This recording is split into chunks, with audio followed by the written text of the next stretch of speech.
Welcome to bird media. నేను మీ పవన్ కృష్ణమూర్తి. ఓ సామెత చెప్పుకుందామండి. పొయ్యిలో కుక్కతంతు. పొయ్యిలో కుక్కతంతు అంటే చిన్నప్పుడు చెప్పేవాళ్ళు. మా ఇంట్లో కట్టెల పొయ్యి మీద వంట చేసేవాళ్ళు. రాత్రి మొత్తం అంతా అయిపోయిన తర్వాత ఆర్పేస్తాం కదా, ఆ బూడిద అందులోనే ఉండిపోతుంది. కుక్క వచ్చేసి ఆ బూడిదలో అక్కడే పడుకుంటుంది, వెచ్చగా ఉంటుంది దానికి. పొద్దున్న వెళ్ళిన తర్వాత మా నాన్నమ్మ ఎవరో దాన్ని కొట్టేవాళ్ళు దెబ్బ. వెంటనే దులుపుకుంటూ బయటికి వెళ్ళిపోయేది. మళ్ళీ రాత్రి రావడం, మళ్ళీ పడుకోవడం, పొద్దున్న కొట్టడం, ఇదంతా కామనే. దీన్నే పొయ్యిలో కుక్క తంతు అంటాం మామూలుగా సామెత అనమాట. అంటే ఎన్నిసార్లు చెప్పినా వినకుండా మళ్ళీ పదే పదే అదే చేయడం అని. ఆంధ్రప్రదేశ్ డిప్యూటీ సీఎం పవన్ కళ్యాణ్ గారికి సంబంధించి గతంలోనే సినిమాలు చేయడానికి అసలు పవన్కి హక్కే ఉంది, అలాగే ప్రజాధనాన్ని, ప్రభుత్వంతో ప్రజాధనాన్ని ఖర్చు చేసి ఆయన సినిమా ప్రమోషన్లకి వాటికి వాడుతున్నారు, దీని మీద కుట్ర జరుగుతోంది, దీని మీద విచారణ సంస్థలు ఏవైతే ఉన్నాయో వాటిని ఉపయోగించి నిజాలు బయటికి తీయండి, అసలు పవన్ కళ్యాణ్ డిప్యూటీ సీఎంగా ఉండి సినిమాలు చెయ్యడానికే వీల్లేదు అంటూ ఒక మాజీ ఐఏఎస్ అధికారైనటువంటి దళాధిపతి విజయ్ గారు మళ్ళీ పిటిషన్ వేశారు. ఒకటికి రెండోసారి పిటిషన్. ఇది గతంలోనే దీనికి సంబంధించి కోర్టు చాలా స్పష్టంగా చెప్పింది. గతంలో ముఖ్యమంత్రిగా పనిచేసినటువంటి ఎన్టీ రామారావు గారు కూడా సినీ నటుడే. ఆయన ముఖ్యమంత్రిగా ఉండి కూడా కొన్ని సినిమాలు చేశారు. ఆ చేసినటువంటి క్రమాన్ని, ఆ రోజున్నటువంటి పరిస్థితిని కూడా పూర్తి స్థాయిలో advocate general and additional advocate general ఇద్దరు కోర్టుకి చెప్పడంతో కోర్టు సంతృప్తి పడింది. ఈ పిటిషన్కి విచారణ అర్హతే లేదు అని కోర్టు అవతల పడేసింది. అంటే ఎన్నిసార్లు చివాట్లు పెట్టాలి? చెప్పు తీసి కొట్టినట్టుగా చెప్పింది సమాధానం కోర్టు. ఆయన పని ఆయన చేసుకుంటున్నారు, మీకేమొచ్చింది అడ్డు? ఆయన ఏమి ప్రజాధనాన్ని తగలేసి అయితే చేయట్లేదు కదా, సినిమాలు చేయట్లేదు కదా. ఆయనకు అంటే ప్రొడ్యూసర్లు ఉన్నారు, ఆయన రెమ్యునరేషను ఇవన్నీ ఉన్నాయి. ఇది కాకుండా పోనీ ఆయన ఏమైనా ప్రభుత్వంలో డిప్యూటీ సీఎంగా ఆయన శాఖలకు సంబంధించి పనులు ఏమైనా చేయడం లేదు, పనులు మానేసి కూర్చున్నారు అన్నటువంటి దాఖలాలు ఉన్నాయా? ఎక్కడన్నా పనులు లేట్ అయ్యాయా? లేదే. ఎన్నో ఏళ్ల నుంచి రోడ్లు పడనటువంటి గిరిజన ప్రాంతాలకి సైతం రోడ్లు వేస్తున్నారు యుద్ధ ప్రాతిపదికన. గత ఏడాది మాట ఇచ్చారు, ఈ ఏడాదికి పూర్తి చేశారు. మన జనసేన ఆవిర్భావ సభకు సంబంధించి కార్యక్రమం అంత ఆడంబరంగా ఏం చేసుకోవద్దు అని చెప్పి ఆయన ఉన్నది పాడేరు ఏరియాలో ఏదైతే ఆ రోడ్డు వేయించారో అక్కడ ఎగ్జాక్ట్గా 1 year బ్యాక్ నడుచుకుంటూ వెళ్ళారు. మొన్న కూడా చాలామంది చూసింది ఏంటంటే ఆ పవన్ కళ్యాణ్ అది ఏదో ఫోటోషూట్ చేసుకోవడానికి వెళ్ళాడరా అంటే ఎద్దేవా చేశారు తప్ప ఆ వెనకాల వేసినటువంటి నీట్ అండ్ క్లీన్ రోడ్, ఈరోజు వాళ్ళకి ఏమన్నా ఇబ్బంది వచ్చింది అంటే ఇమ్మీడియట్గా ట్రాన్స్పోర్టేషన్ అవైలబుల్గా ఉంటుంది. మరి అన్ని పనులు చేస్తున్నారే. వ్యక్తిగతంగా ఆయన చేసేటువంటి సేవా కార్యక్రమాలు, మరి వాటికి సంబంధించి ఎందుకు దళాధిపతి విజయ్ గారికో లేదంటే జడ శ్రవణ్ కుమార్కో వీళ్ళెవరికి ఎందుకు కనిపించట్లా? ఆయన కూడా అసలు డిప్యూటీ సీఎం ఫోటో పెట్టడానికి ప్రోటోకాల్ ఎక్కడుంది, ఎందుకు పెట్టాలి, రాజ్యాంగంలో ఏమైనా ఉందా, రాసి పెట్టారా అని చెప్పి అడుగుతున్నారు. కూటమి ప్రభుత్వంలో పొత్తులో ధర్మంలో భాగంగా వారు పరస్పర గౌరవం ఇచ్చుకుంటూ పెడుతున్నారు. తప్పే ఉంది, ఫోటో పెట్టింది తప్పే ఉంది. డిప్యూటీ సీఎం పదవి రాజ్యాంగబద్ధం కాదు, అది ఏదో అధికారాన్ని చేసుకోవడానికి అంటే వాళ్ళ ఇష్టం. ఇదేం రాజ్యాంగ విరుద్ధం అయితే డెఫినెట్గా కాదు. అయినా సరే వీళ్ళిద్దరూ వెళ్ళిపోతారు. ఈ విజయ్ కుమార్ గురించి అందరికీ తెలిసిందే, కొత్తగా చెప్పక్కర్లా. గతంలో అమర్ రాజా బ్యాటరీస్ని ఏ విధంగా ఆంధ్రప్రదేశ్ నుంచి తరిమేయాలి అనేటువంటి దానికి జగన్మోహన్ రెడ్డి గారి విధేయుడిగా పేరు పొందిన సలహా సజ్జలదారు ఎవరైతే ఉన్నారో ఆయనకి సంబంధించి అత్యంత నమ్మకమైనటువంటి వ్యక్తిగా పేరు పొందిన ఐఏఎస్ అధికారి, భారత ప్రభుత్వానికి కాదు, ఇది వాళ్ళకి. విజయ్ కుమార్ అనేటువంటి గత మాజీ ఐఏఎస్ గారు జగన్మోహన్ రెడ్డికి అత్యంత విధేయకంగా పనిచేశారన్నటువంటి పేరు పొందినటువంటి వ్యక్తి.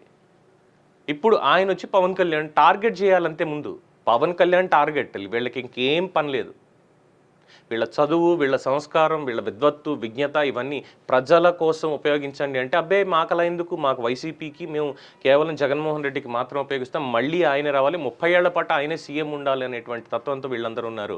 పవన్ కళ్యాణ్ మీద పడుతున్నారు వచ్చి. ఇంకేం చెప్పాలి వీళ్ళ గురించి?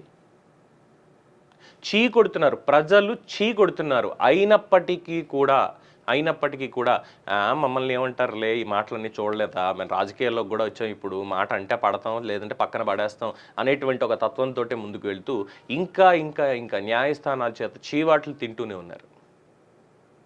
జస్టిస్ జ్యోతిర్మయి వెంకట ప్రతాప ఇచ్చినటువంటి తీర్పు, ఈ కేసు విచారణ అర్హత లేదు అని కొట్టేశారు. రేపు సుప్రీంకోర్టుకి వెళ్తారా, వెళ్ళండి. అక్కడికి వెళ్ళిన తర్వాత జస్టిస్ సూర్యకాంత్ గారు కూడా దీన్ని కొట్టేసి ఇంకా వేరే పనిపాటు ఏం లేదా అని చెప్పి ఫైన్ కూడా వేస్తారు.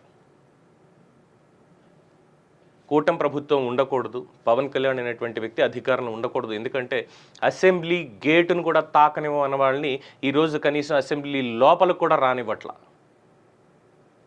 పిలుస్తున్నారు, రానివ్వట్లేదు. ఇన్ ద సెన్స్ 11 వచ్చాయి కదా, ఆ 11 అవమానంతో అసెంబ్లీకి మేము రాము అని భీష్మించి కూర్చున్నారు. జీతాలు మాత్రం తీసుకుంటారు. ఎక్సెప్షన్ జగన్మోహన్ రెడ్డి ఒక్కరికే, ఆయన మాత్రం జీతం వద్దని చెప్పారట, ఎలాగో రాను కాబట్టి అని. ఇంక ఇలాంటి వాళ్ళందరూ తయారయ్యి రాష్ట్ర అభివృద్ధికి విఘాతంగా కంపెనీలకు లెటర్లు రాస్తారు, మా దగ్గర పెట్టుబడులు పెట్టద్దు, కూటమి ప్రభుత్వం అరాచకం చేస్తుంది అంటారు. ఏదైనా సరే వీళ్ళు మాత్రమే ఉండాలి అనుకునేటువంటి ఒక తత్వం, వీళ్ళే ఉండాలనే తత్వం. ఎంతమంది ఐపీఎస్లు ఐఏఎస్లు ఈరోజు పరువు పోగొట్టుకున్నారు. అయినా సరే అబ్బే మేము అలాంటివి ఏం చెయ్యం, అసలు ఆలోచించని చూడం కూడా. ప్రజలు మమ్మల్ని తిడుతున్నా చీకొడుతున్నా మేము ఇలాంటి పిటిషన్లు వేస్తాము, పవన్ కళ్యాణ్ని టార్గెట్ చేస్తాం, ఇంతే. మీరు ఎంత టార్గెట్ చేసుకోండి, ఏమీ పోయేది లేదు అంటున్నారు జన సైనికులు. మీరు ఎంత మా మీద పడి ఏడిస్తే మాకు అంత బలం, అదే మాకు శ్రీరామ రక్ష అంటున్నారు. దానికి తగ్గట్టుగా ప్రతిదీ కలిసి వస్తుందంతే. ఒక పక్కన ప్రభుత్వాన్ని హ్యాపీగా నడిపించుకుంటూ వెళ్తున్నారు. అనిశ్చితి తీసుకురావడానికి వీళ్ళు చేస్తున్నటువంటి కుట్రలన్నీ కూడా ఒక్కొక్కటిగా బయటికి పోతున్నాయి. అలానే వీళ్ళకి తప్పు లేదని చెప్పట్లా, కొన్ని పొరపాట్లు ఉన్నాయి, అన్నిటిని సరిదిద్దుకోవాలని కూడా చెప్తున్నాం. కానీ ఇలాంటి వాటి మీద కోర్టు టైంని వేస్ట్ చేయడానికి మరి ఆయన ఐఏఎస్ ఎలా చదివారు అనేది తెలియట్లా. ఇదే అంటున్నారు అందరూ, సినిమాలు చేయకూడదు అని. ప్రభుత్వం ఏమైనా సినిమాలు ఇచ్చేసిందా? పోనీ సినిమా టికెట్ల రేట్లు కూడా మిగతా సినిమాలకి ఏదైతే ఇస్తున్నారో అలాగే నా దానికి కూడా ఇవ్వండి అని ముఖ్యమంత్రి గారి దగ్గరికి పంపించారు. సినిమాటోగ్రఫీ మంత్రి జనసేన పార్టీ ఆయనే. 2 నిమిషాలు చాలు మాట చెప్పడానికి. దుర్గేష్ సంతకం పెట్టేసాను, పర్వాలేదు మన సినిమానే కదా అని. లేదు, ముఖ్యమంత్రి గారు ఒప్పుకుంటారా లేదా ఆయన దగ్గరికి తీసుకెళ్ళండి. మిగతా సినిమాల వాళ్ళు వచ్చి అడుగుతున్నారు, చేస్తున్నారు ఇది అంటే అది మీ నిర్ణయం. కానీ నేను ఇక్కడ ఉప ముఖ్యమంత్రిగా ఉన్నాను, నేనేం చేస్తున్నా దానికి పర్మిషన్ అనేది అక్కడ కావాల్సిందే సినిమాలకు సంబంధించి అని ముఖ్యమంత్రి దగ్గరికి పంపారు. అక్కడి నుంచి అప్రూవల్స్ తప్ప వేరే అనుచితంగా తీసుకున్నది ఏం లేదే. కానీ జగన్మోహన్ రెడ్డి ఏం చేశాడు? ఆయన ఏం చేశాడు అసలు?